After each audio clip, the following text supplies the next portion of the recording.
So hello everybody, आज हम very very and very important chapter that is haloalkanes and haloarenes के बारे में बात कर रहे हैं। ठीक है, अब इस चैप्टर के अंदर बहुत सारी मेथड ऑफ प्रिपरेशन आती हैं जो हम आज डिस्कस करेंगे।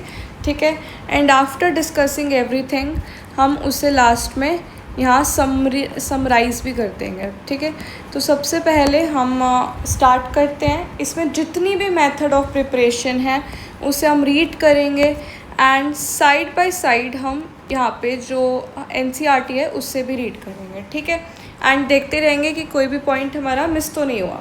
तो लेट्स गो।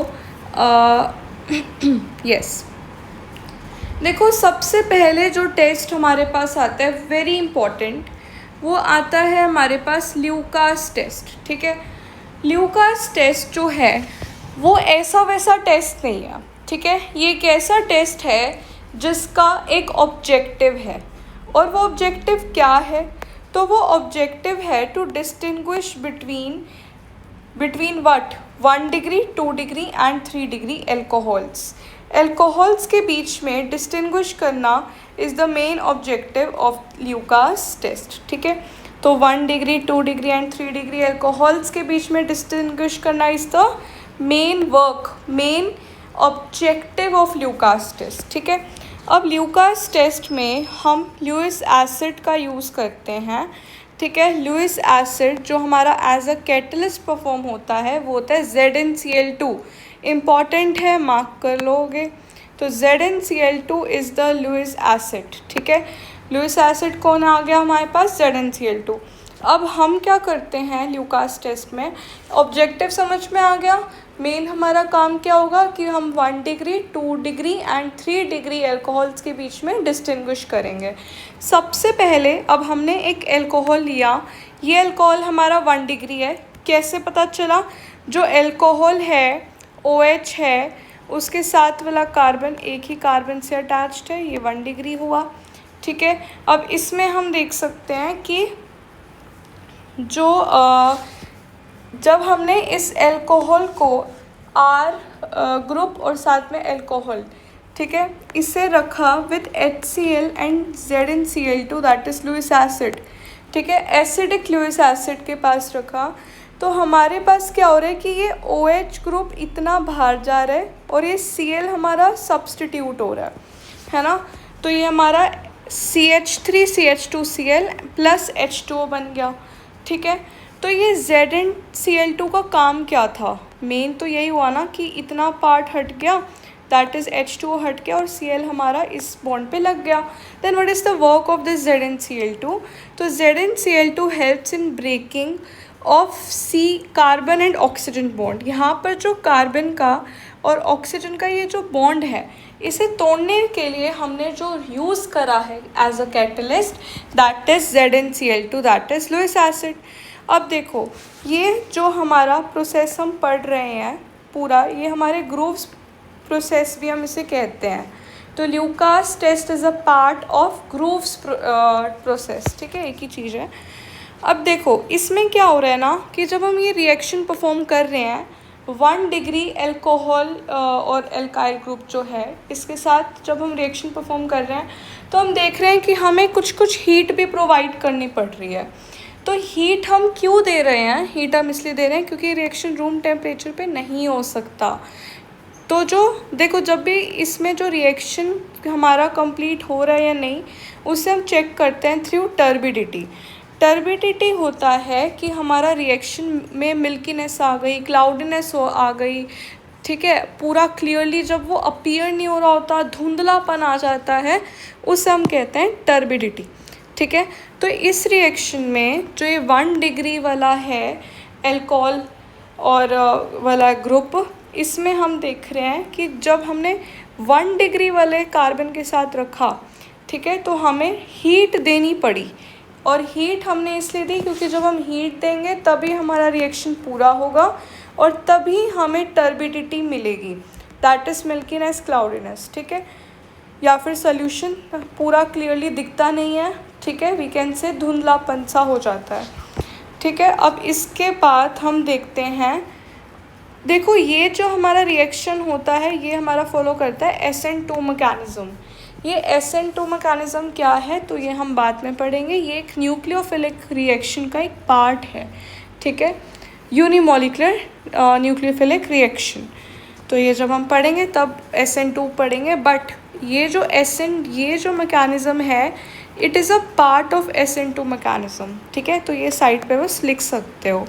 इसके बाद हमने लिया 2 डिग्री एल्काइल और अल्कोहल वाला ग्रुप लिया, ठीक है। इसमें हमने देखो अब ये 2 डिग्री क्यों है, क्योंकि यहाँ पर जो अल्कोहल का ग्रुप है ये हमारे पास जिस कार्बन से लगा है वो फर्दर 2 कार्बन से लगा है, तो इसका डिग्री कितनी होगी 2 डिग्री।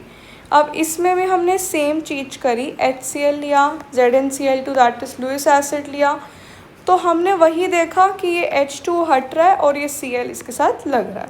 देखो सेम चीज़ हो रही है, ठीक है। बट जब हम इस चीज़ को ऑब्ज़र्व करते हैं तो हम कहते हैं कि टर्बिडिटी बहुत ईजिली फ्यू मिनट्स में आ जाती है और हमने यहाँ पर हीट भी नहीं दी, है ना। मतलब इसका रिएक्शन, इसका जो रेट होगा रिएक्शन का वो बेटर होगा पिछले वाले से, क्योंकि हमने कोई एक्सटर्नल सोर्स ऑफ एनर्जी भी नहीं दी और without giving external source of energy हमें वो चीज़ मिल रही है जो हमें मिलनी चाहिए, राइट। और टर्बिडिटी दैट इज़ रिएक्शन का कंप्लीशन का एक साइन, वो भी हमें मिल रहा है, ठीक है। तो टर्बिडिटी हमें बहुत ही ईजिली मिल रही है और तब मिल रही है जब हमने उसे हीट नहीं भी दी तब भी मिल रही है। लेकिन जब 1 डिग्री था तो हमें हीट देनी पड़ रही थी। इसमें बिना काम करे, बिना कोई एक्सटर्नल एनर्जी दिए रिएक्शन खुद ब खुद हो रहा है, तो ऑब्वियसली इसका जो रेट होगा रिएक्शन का 2 डिग्री वाले का वो बेटर होगा than the 1 degree. This is what we observe, right. अब हमने लिया 3 डिग्री, तो ठीक है 3 डिग्री ये पूरा R ग्रुप हो गया, ये अल्कोहल हो गया। अब जो अल्कोहल है वो जिस कार्बन से जुड़ा है वो फर्दर 3 और कार्बन से जुड़ा है, तो इसको हमने बोल दिया 3 डिग्री, ठीक है, 3 डिग्री टर्शरी। अब हमने देखा कि हमने इसमें HCl तो दिया बट इसमें हमने ZnCl2 यानी कि लुईस एसिड भी नहीं दिया। मतलब इसमें ना ही हमें catalyst that is Lewis acid को देने की ज़रूरत है और ना ही heat. This is the 3 degree. तो हम कह सकते हैं कि जो 3 डिग्री वाला होता है अल्कोहल वाला ग्रुप जो हमारे पास एल्काइल ग्रुप के साथ अटैच्ड है ये ज़्यादा रिएक्टिव है। जो 3 डिग्री वाला है वो ज़्यादा रिएक्टिव है than 2 degree and then 1 degree. This can this be the rate of reaction? Yes. तो इसमें हमें टर्बिडिटी मिल रही है विदाउट प्रोवाइडिंग हीट और without providing the catalyst that is ZnCl2 which is a Lewis acid. तो इसमें टर्बिडिटी बहुत इमीडिएटली मिल रही है। तो क्या हम डिफ्रेंशिएट कर पा रहे हैं इस ल्यूकास टेस्ट से? कर पा रहे हैं कि इसमें टर्बिडिटी मिल रही है, थोड़ा सा टाइम लगा के मिल रही है, हीट प्रोवाइड करके और लुईस एसिड की प्रेजेंस में मिल रही है। जो दूसरा वाला था ये ज़्यादा टाइम नहीं लगा रही, कुछ मिनटों में हो रही है। हाँ हमें ZnCl2 तो देना है बट इसमें हमें जो external source of energy as a हम हीट प्रोवाइड कर रहे हैं उसकी ज़रूरत नहीं है। और इसमें तो हमें ZnCl2 को देने की भी ज़रूरत नहीं है और काफ़ी इमीडिएटली हमारी टर्बिडिटी आ रही है।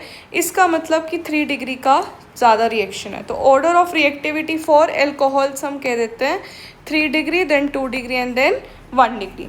तो क्या हम डिस्टिंग्विश कर पाए? Yes. So Lucas test is used in distinguishing degree. Alright, ठीक है।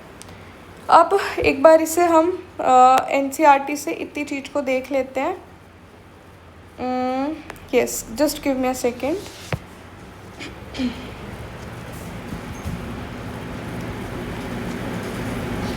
The reaction of primary and secondary alcohols with HCl requires the presence of a catalyst that is ZnCl2, right?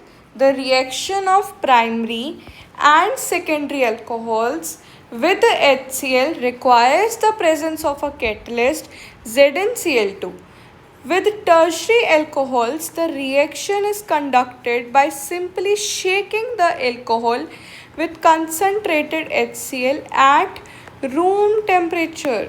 मतलब हमने इसे अलग से कोई टेम्परेचर भी नहीं दिया, at room temperature just by shaking without catalyst हमारा ये हो रहा है. तो हमने इस चीज़ को समझ लिया. आप चाहो तो अपने नोट्स में इस एनसीईआरटी की लाइन को मेंशन कर सकते हो, because yes of course this is very much important. कहाँ से कहाँ तक? Yes, here the reaction of primary and secondary alcohols with HCl require the presence of a catalyst, that is ZnCl2. this is Lewis acid. ठीक है. with tertiary alcohols the reaction is conducted by simply shaking the alcohol with concentrated HCl. क्या हमने इसमें temperature दिया? नहीं, ये हमारा room temperature पर ही हो रहा है. ठीक है, ठीक है. अभी हमने इतना ही पढ़ा अच्छे से. तो और हमने पूरा एक बार रिएक्शन भी पढ़ लिया ना कि कैसे करना है. अगर HCl आ गया तो Cl लग जाता है और H2O बाहर. ठीक है. इसे साइड पे अपनी NCERT में लिख सकते हो that this is also known as Groove's process. ठीक है. और ये टेस्ट है जिसका नाम है ल्यूकास टेस्ट, और इससे हमें प्राइमरी, सेकेंडरी और टर्शरी एल्कोहल्स के बीच में डिस्टिंग्विशिंग करने में हेल्प मिलती है. ठीक है. I hope this much is very much clear. अब हमारे पास एक रिएक्शन और आता है. इस रिएक्शन में हम क्या क्या चीज़ें यूज़ कर रहे हैं ध्यान से देखना. ये तो एल्कोहल ग्रुप ही हो गया. ठीक है. साथ में हमने ले लिया NaBr एंड H2SO4. साथ साथ याद करते रहो. ठीक है. पहले जो हमने पढ़ा था तो उसमें हमने क्या यूज़ किया था? ZnCl2. अब हम क्या यूज़ कर रहे हैं? NaBr and H2SO4, that is sulphuric acid and, और सोडियम का कोई भी, सोडियम के साथ कोई सॉल्ट ले लो. यहाँ पर हमने Br लिया, हेलोजन. ठीक है. तो NaBr. तो इसमें हम कहते हैं कि इसमें ना इन सीटू रिएक्शन होती है. इन सीटू रिएक्शन होता है कि मिक्सचर एक रिएक्शन के अंदर ही इंटरनली ही रिएक्शन टेक प्लेस हो रहा होता है, उसे हम कहते हैं इन सीटू रिएक्शन. तो इसमें जो NaBr है प्लस क्या है हमारे पास? H2SO4. ठीक है. तो हम देख सकते हैं Na प्लस होता है, Br माइनस होता है, H2SO4 प्लस होता है, SO4 माइनस होता है. तो ये HBr अलग आ गया और NaHSO4 अलग आ गया. ठीक है. तो यहाँ पर हमारे पास क्या बन जाता है? HBr और NaHSO4. तो ये जो Br है ये इधर लग जाएगा और H2O हमारा बाहर. ठीक है. जैसे हमने यहाँ पर HCl लिया था, यहाँ पर हमारे पास HBr, बेसिकली एक HX बनाना है. HX बना के रिएक्शन परफॉर्म करनी है. X को घुसाओ और H2O को बाहर ले आओ. ठीक है. तो हमने NaBr और क्या लिया? H2SO4 लिया. तो HBr बना. ठीक है. और NaHSO4 as a by product हमारा बाहर आ गया. ठीक है. H2O बाहर आ गया और वहाँ पर Br अटैच हो गया जैसे हमारा पहले हो रहा था. बस हमें इधर इतना देखना है कि जो HBr है ये इन सीटू प्रिपरेशन हो रही है इसकी. ठीक है. With in the mixture. अब इसमें हम कहते हैं कि जब हम कंटिन्यूसली कांस्टेंट बॉइलिंग करते हैं, इस अल्कोहल की कांस्टेंट बॉइलिंग कर रहे होते हैं, किसके साथ? इस HBr के साथ. और इसके परसेंटेज भी गिवन है, ये होता है 48%. ठीक है. तब हमारे पास एल्काइल ब्रोमाइड बन जाता है. ठीक है. और ये आता है बार बार कि जब हम एक सोडियम ब्रोमाइड को, दैट इज NaBr और H2SO4 लेते हैं, तो कौन सा इन सीटू रिएक्शन होता है? तो HBr और NaHSO4 बनता है. HBr और ये साथ में रिएक्ट करते हैं. Br इधर आ जाएगा, H2O हमारा बाहर रिलीज हो जाएगा और ये NaHSO4 ऐसा का ऐसा हमारा ऐसा बाई प्रोडक्ट आता है. तो हम कहते हैं कि हमने इस HBr के साथ इसे बॉईल करा, 48% ऑफ HBr को. ठीक है. एल्कोहल्स को बॉईल करा, तो उससे जाके ये एल्काइल ब्रोमाइड हमारा बन रहा है. तो यहाँ पर NCERT पे देखोगे, देखो डायरेक्ट दे रखा है कांस्टेंट बॉइलिंग सॉरी मैंने वाइट पेन ले रखा था, yes. Constant boiling with HBr that is 48% is used for preparing alkyl bromide, ठीक है। तो एल्काइल ब्रोमाइड के लिए हम क्या यूज़ कर रहे हैं, 48% ऑफ HBr को कॉन्स्टेंटली बॉयल कर रहे हैं अपने रिएक्शन में, ठीक है, कॉन्स्टेंटली बॉयल कर रहे हैं। बट ये चीज़ पूछ ली जाती है कि HBr आया कहाँ से, तो हम डायरेक्टली HBr को नहीं देते बाहर से, हम NaBr प्लस H2SO4 को रिएक्ट करके बनाते हैं, ठीक है। बढ़िया इन सिटू प्रिपरेशन होती है इसकी। Alright, let's move further. देखो अब वैसे ही एक रिएक्शन और होता है, जैसे हमने देखो जब हम क्लोरीन की बात कर रहे थे तो हम H और X दैट इज़ क्लोरीन का जो हाइड्रोजन के साथ क्लोरीन जुड़ा हुआ है, ठीक है, हाइड्रोजन हेलाइड, ठीक है, जहाँ पर जो X है वो मेरा क्लोरीन, ब्रोमीन, आयोडीन कुछ भी हो सकता है। हाइड्रोजन हेलाइड पता है ना, हाइड्रोजन के साथ कोई भी एक हेलोजन एटम। तो जब हमने हेलोजन एटम को क्लोरीन लेके चला, हाइड्रोजन के साथ जब क्लोरीन लिया, तो हमने नोटिस किया कि हम डायरेक्ट रिएक्शन करा रहे हैं, चाहे मतलब, और उसी रिएक्शन को तो हमने ल्यूकास टेस्ट बोला था ना, जिसके अंदर प्राइमरी, सेकेंडरी, टर्शरी। देखो इसके अंदर हमने डायरेक्ट HCl के साथ मिलाया, डायरेक्ट HCl के साथ मिलाया, बट अब इस पर डिपेंड करता है कि प्राइमरी है, सेकेंडरी है या टर्शरी है, मतलब ZnCl2 और हीट देनी है या नहीं देनी, टर्बिडिटी कब मिल रही है और कब नहीं मिल रही।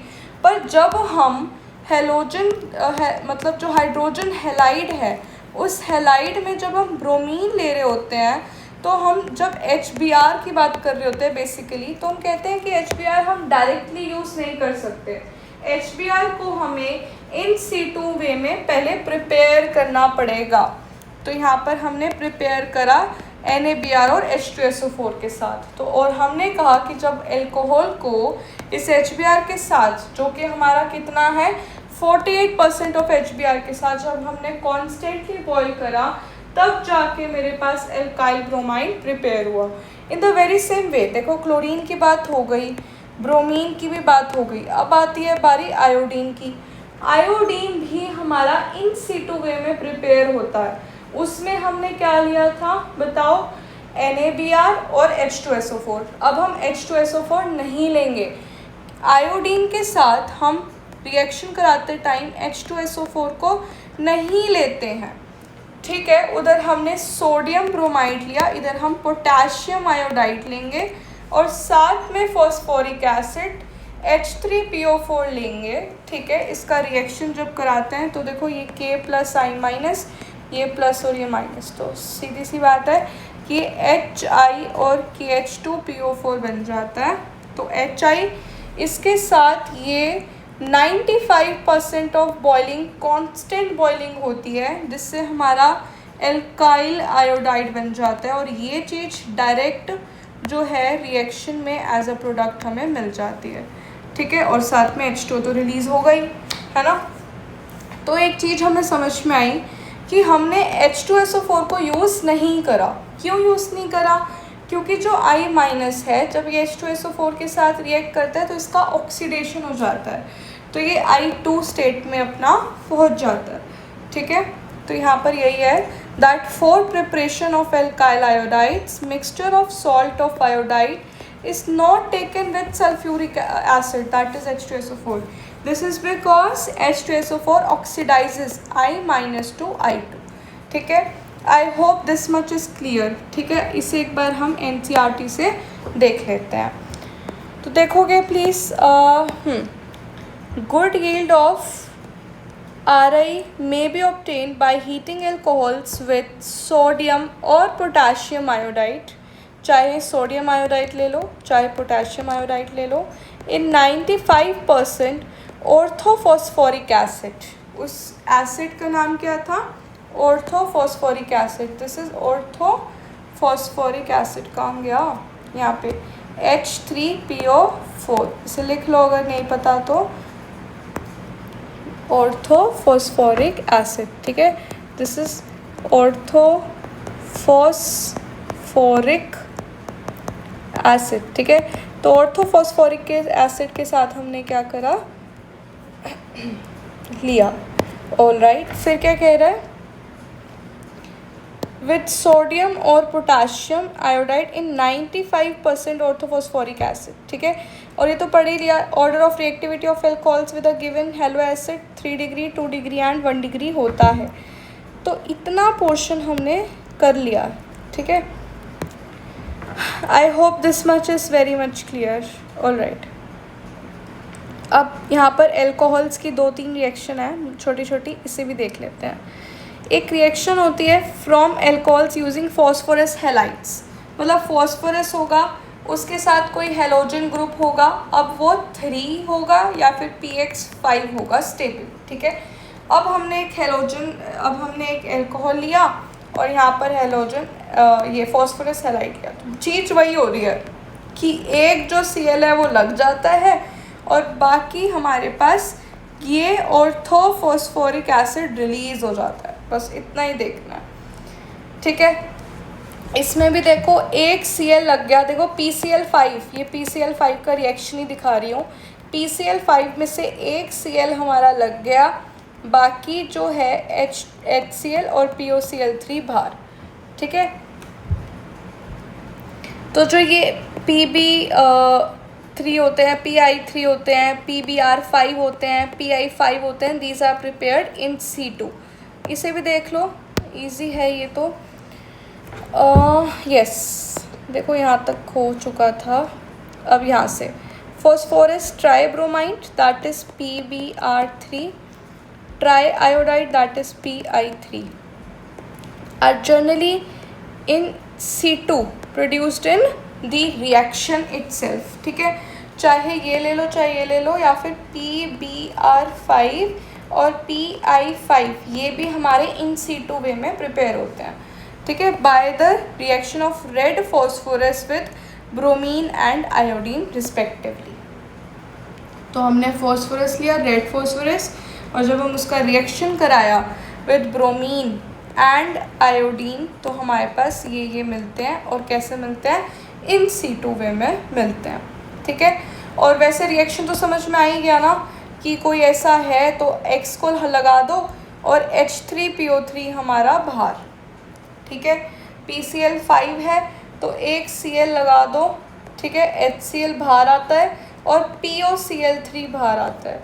तो ये समझ में आ जाना चाहिए, इसमें POCl3 बाहर आया है 5 वाले में और इसमें H3PO3 बाहर आया, ठीक है। तो H3PO3 और POCl3, ठीक है।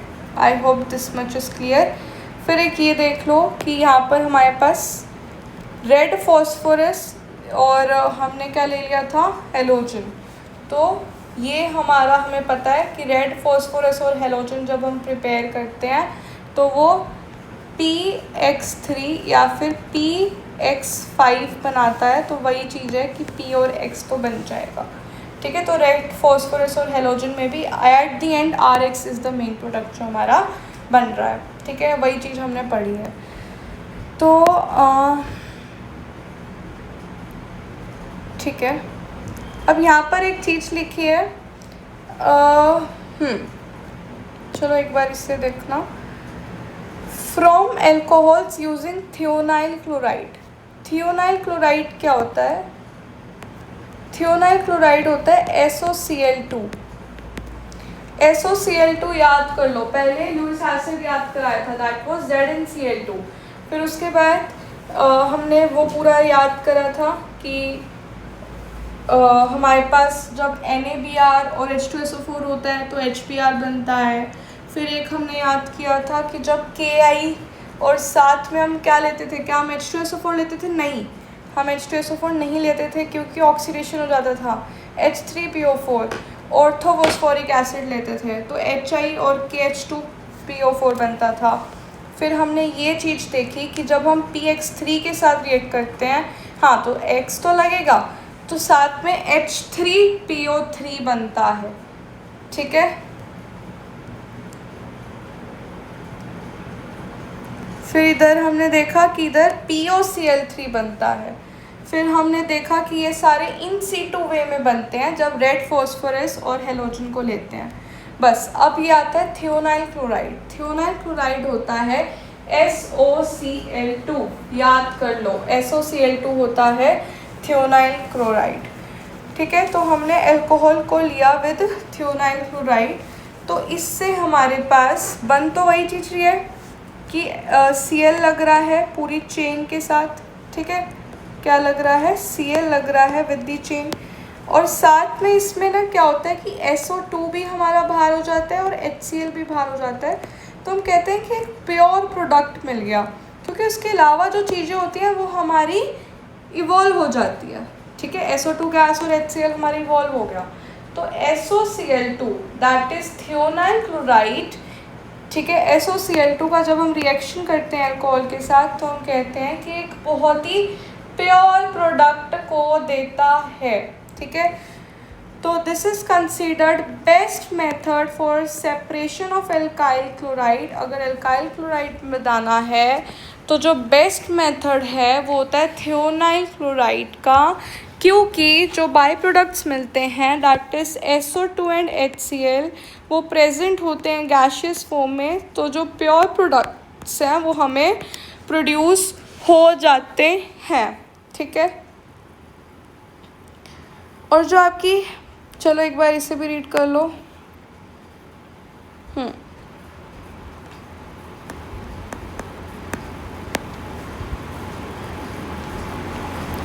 Thionine chloride is preferred because in the reaction alkyl halide is formed along with gaseous SO2 and HCl.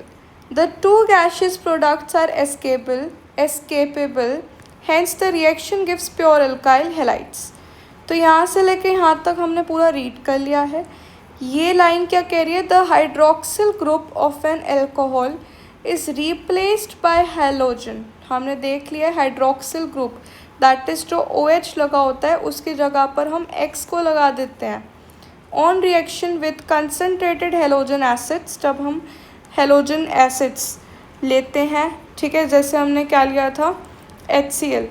Phosphorus halides, phosphorus halides जैसे हमने PX3 ले लिया, PX5 ले लिया था। And thionyl chloride, thionyl chloride तो हमने जस्ट अभी देखा है SOCl2, और फिर ये थियोनाइल क्लोराइड की तारीफ़ करता है, और ये हमने पूरा रीड कर लिया है। और इतना ही है आपका अल्कोहल से method of preparation. I hope this is very much clear. एक बार इसे देख लोगे, ROH है, साथ में क्या आया HCl, साथ में ZnCl2। ये जो ROH है वो क्या है, प्राइमरी। ठीक है, तो हालांकि इसमें हम हीट भी देते हैं फिर ही RCl और H2O और साथ में टर्बिडिटी हमें तब ही मिलती है। ठीक है, वैसे तो ये नॉर्मल है। फिर ROH का हमने NaBr और H2SO4 के साथ किया, तो इसमें हमें एक बात पता चल चुकी है, जब NaBr और H2SO4 का हम करते हैं तो अंदर ही अंदर हमारे पास क्या प्रोड्यूस होता है बताओगे, ये Na+Br-, ये प्लस और ये माइनस, तो HBr बनता है और NaSO4 बनता है। फिर ये जो HBr है ये इसके जो 48% है उसके साथ इन दोनों का कांस्टेंट बॉइलिंग होती है, कॉन्स्टेंटली बॉइलिंग होती है, तब जाके एल्काइल ब्रोमाइड हमारा फॉर्म होता है। ठीक है, ये NaHSO4 है, यहाँ पे NaHSO4 होगा। ठीक है, और ये NaHSO4 as a by product और H2O, तो H2O हमेशा हमारा रिलीज़ होएगा जब भी हम हाइड्रोजन और हाइड्रोजन हैलाइड का रिएक्शन कराते हैं अल्कोहल के साथ।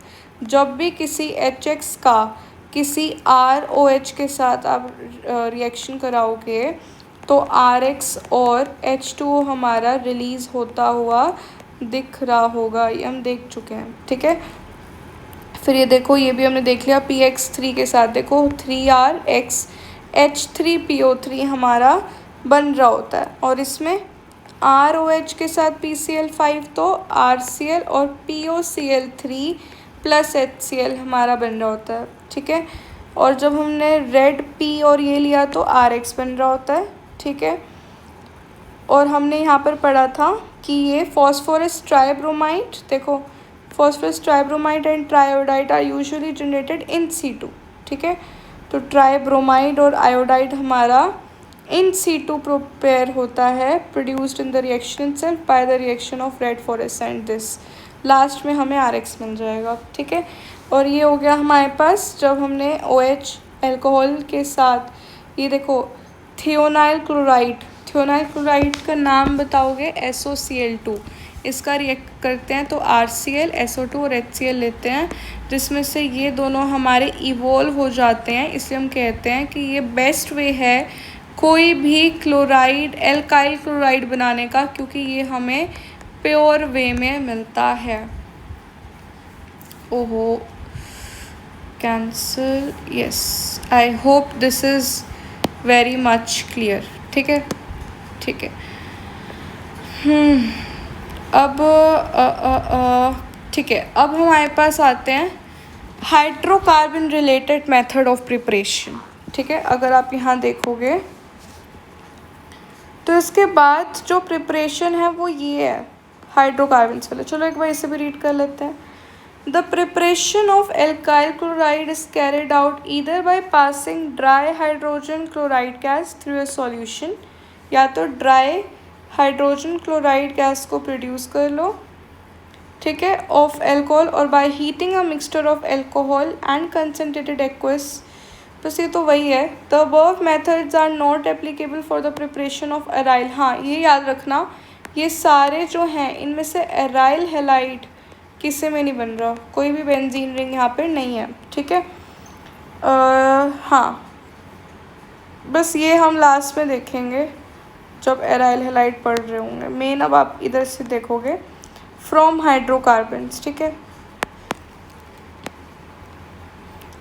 ठीक है। ये पहले से ही हाईलाइटेड है जो मैंने PDF खोली हुई है, alright, I can't even erase it, कोई नहीं, चलो। From alkanes by free radical halogenation, देखो हाइड्रोकार्बन्स में हम एल्केन्स में से भी देखेंगे, ठीक है, और एल्कीन्स से भी देखेंगे। एल्केन्स से हम देखेंगे एक तो free radical substitution reaction FRS, एक हम देखते हैं आपका ये इलेक्ट्रोफिलिक एडिशन, आई थिंक थोड़ा नीचे है यहाँ पे, इलेक्ट्रोफिलिक सब्स्टिट्यूशन, ये वाला देखेंगे। एक आपके पास आएगा सैंडमियर्स रिएक्शन, ये देखेंगे, ठीक है। इसके बाद जो ऊपर दे रखे हैं ये हमारे एल्कीन के हैं, इजी हैं, एल्कीन के हैं। पहले हम एल्केन्स को देखते हैं, इसने मिक्स करा हुआ है, हम एल्केन्स फिर alkenes.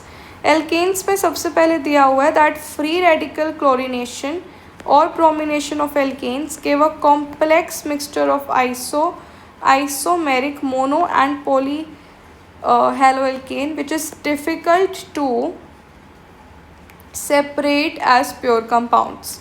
Consequently, the yield of any single compound is low. अब ये ऐसे तो समझ में आया नहीं होगा, तो हम समझते हैं कि आखिर इसका क्या मतलब है और क्या कह रहा है ये। देखो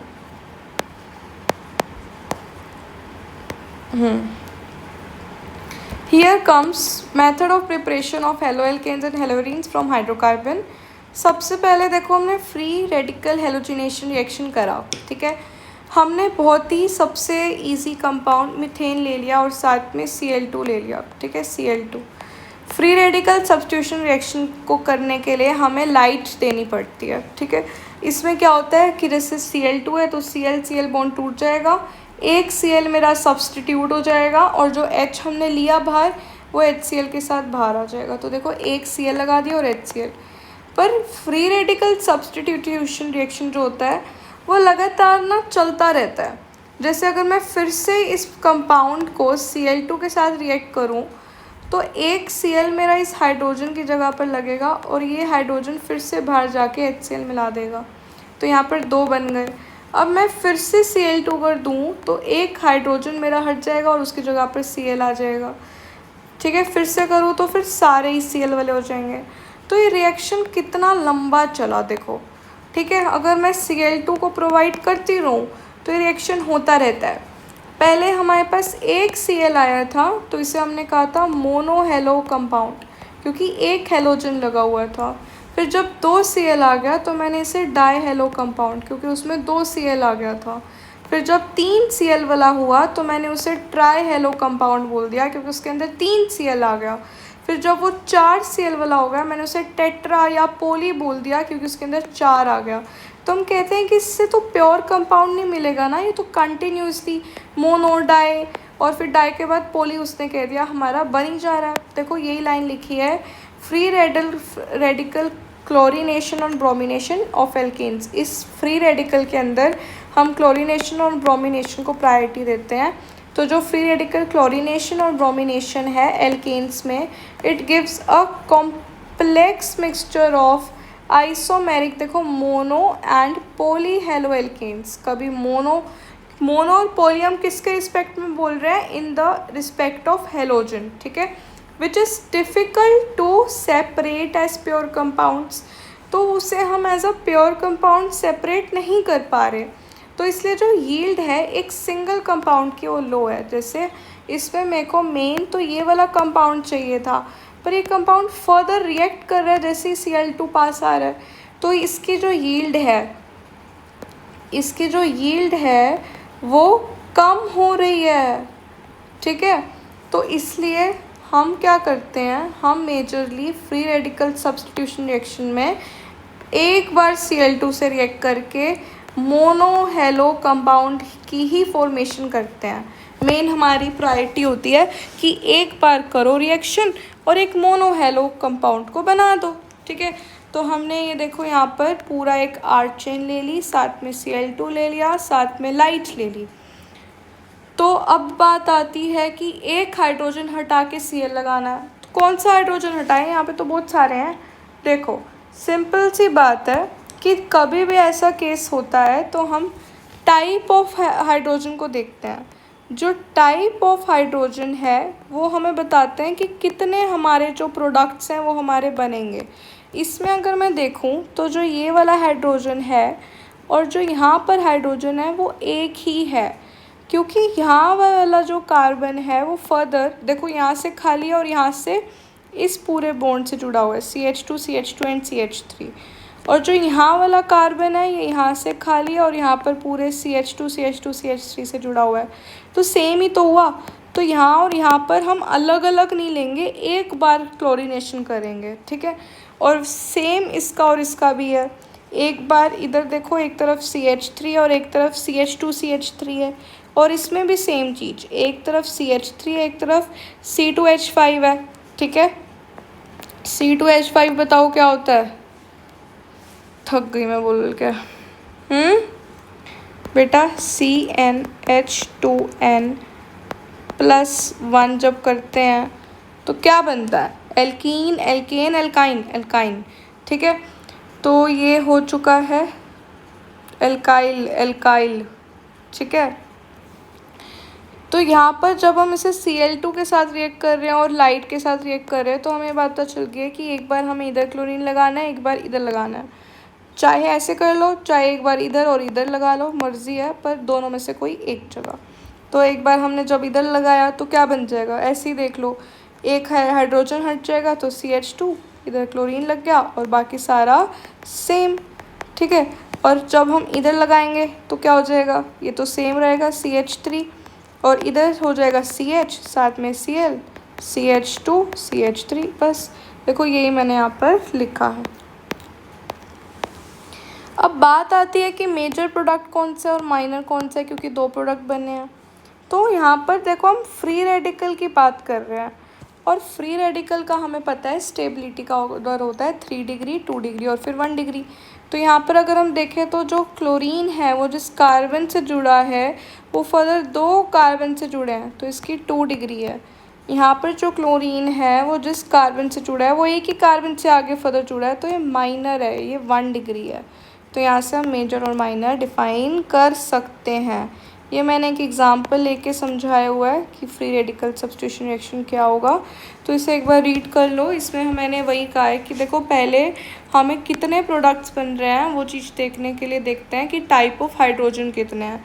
जैसे ये और ये जो टाइप है वो सेम है, क्योंकि इसमें भी बाद में ये पूरी चेन चल रही है और इसमें भी बाद में ये ही पूरी चेन चल रही होती है, और एक CH3।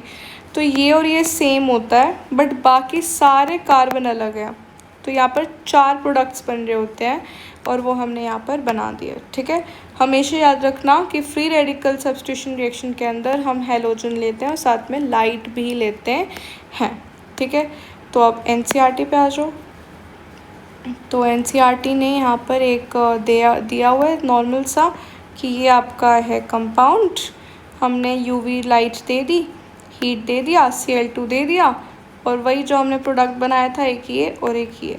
माइनर मेजर आप देख लो, ये जो Cl है जिस कार्बन से जुड़ा है वो एक ही कार्बन से है, ये 1 डिग्री है। यहाँ पर जो Cl है ये जिस कार्बन से जुड़ा है वो इधर भी है और इधर भी है, तो ये 2 डिग्री है। तो ये यही होगा। ऑलराइट, हो गया, आ गया समझ में, क्लियर है? ठीक है,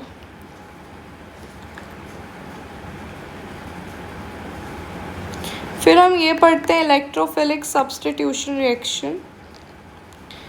अब तो काफ़ी है तुम्हारा। इलेक्ट्रोफिलिक है, सैंडम्यूस रिएक्शन है।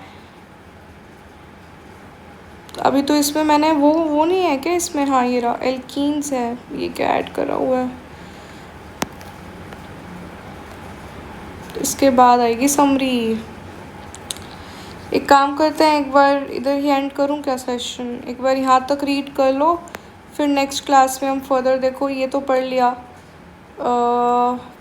Free radical halogenation. ठीक है, क्योंकि वीडियो लंबी हो जाती है तो फिर अपलोड करने में प्रॉब्लम आती है। तो ये फ्री रेडिकल हैलोजिनेशन तक रीड कर लो। फिर हम पूरा एल्केन्स, ज़्यादा नहीं है, दो एक रिएक्शन एल्केन्स की है और 1-2 रिएक्शन एल्कीन्स की है, कंप्लीट करके पूरा जो मेथड ऑफ प्रिपरेशन है वो ख़त्म कर देंगे। इसे एक बार 3 बार रीड कर लो। अभी के अभी विदिन 5 मिनट्स में दूसरा जो पार्ट है इस चैप्टर, मतलब ये जो आगे का है, मैं रिकॉर्ड कर रही हूँ। द ओनली रीज़न ऑफ कि मैं इस लेक्चर को इधर ख़त्म हो रही हूँ ताकि वो इसलिए अपलोड हो जाए। ठीक है, and for the people asking for that कि जो पिछला पोर्शन है IUPAC और थोड़ा सा इंट्रो, तो वो भी हम बनाएंगे। पर अभी ये इतना तो कर लो जो आज किया मैंने। ठीक है, so thank you so much. Yes, bye bye.